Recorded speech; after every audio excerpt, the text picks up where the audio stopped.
Georges Tron, accusé de viol, comparaît depuis mardi à la cour d'assises de Seine-Saint-Denis. Lionel Bonaventure AFP. Rarement on avait connu pareille tension à la cour d'assises de Seine-Saint-Denis.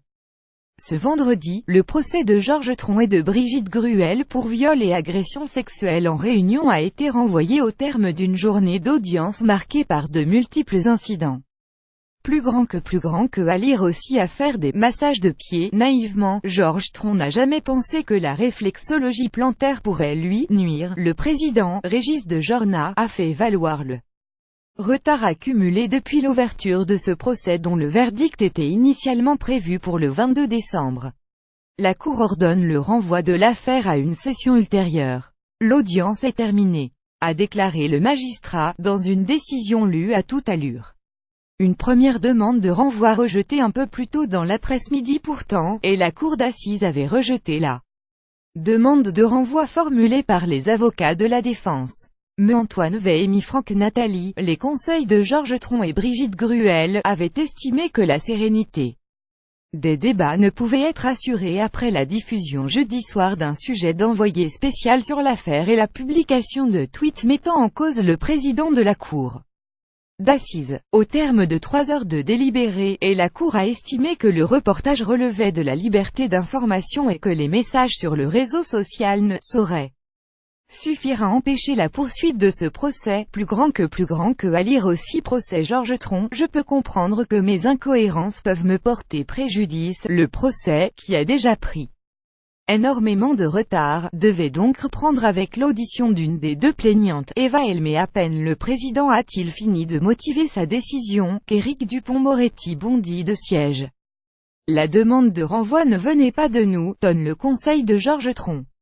Sa audience en duel a été suggérée par le magistrat en personne qui aurait confié aux avocats, lors d'un point confidentiel, qu'il aurait préféré que ce procès soit présidé par une femme. On a fait cela pour vous soulager, poursuit le médiatique conseil. Je n'ai pas besoin qu'on me soulage, répond à tour le président, visiblement hors de lui. La sérénité des débats en question. Régis de Jorna ne nie pas formellement avoir tenu ses propos sous la foi du palais, une règle implicite de confidentialité entre avocats et magistrats. Mais pourquoi, s'il souhaitait réellement un renvoi, a-t-il décidé de ne pas donner suite à la demande de la défense? La partie civile est hors d'elle. C'est du terrorisme. Vous n'êtes pas avocat, s'emporte Eva Touboul, l'une des avocates d'Eva L., à l'intention de la star du barreau. L'audience est à nouveau suspendue pendant 2 heures. À la reprise, Éric Dupond-Moretti reprend la parole, cette fois dans un quasi-murmure. Il reconnaît avoir brisé la tradition de la foi du palais, au nom, explique-t-il, de l'intérêt supérieur de clients. Sachant ce que je sais, pensant ce que je pense, dois-je le taire, interroge le conseil. Audiencement trop court et climat délétère. L'impossibilité de tenir les délais, c'est bien le seul point sur lequel s'est accordé les avocats des deux parties ce vendredi.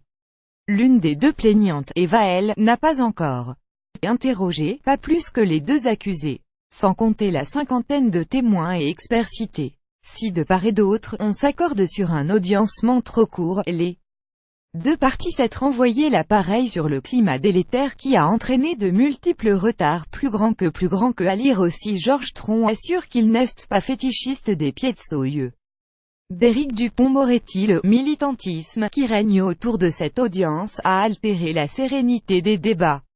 Je ne pensais pas vivre un tel climat, il ne manque plus que 5 faits mènent au balcon. À l'inverse, les avocats des deux parties civiles ont dénoncé quant à eux un terrorisme judiciaire instauré par la défense, évoquant l'attitude de la défense.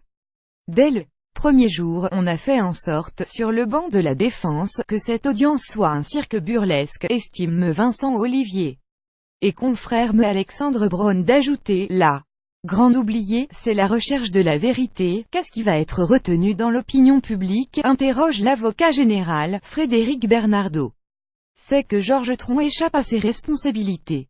Celui qui est innocent, il s'empresse d'aller porter plainte. Le représentant du ministère public, Frédéric Bernardo, a dénoncé la mauvaise foi sans limite de la défense, estimant que les incidents d'audience étaient calculés afin que le procès soit renvoyé. Quant à l'audiencement jugé problématique, le représentant du ministère public s'en est défendu.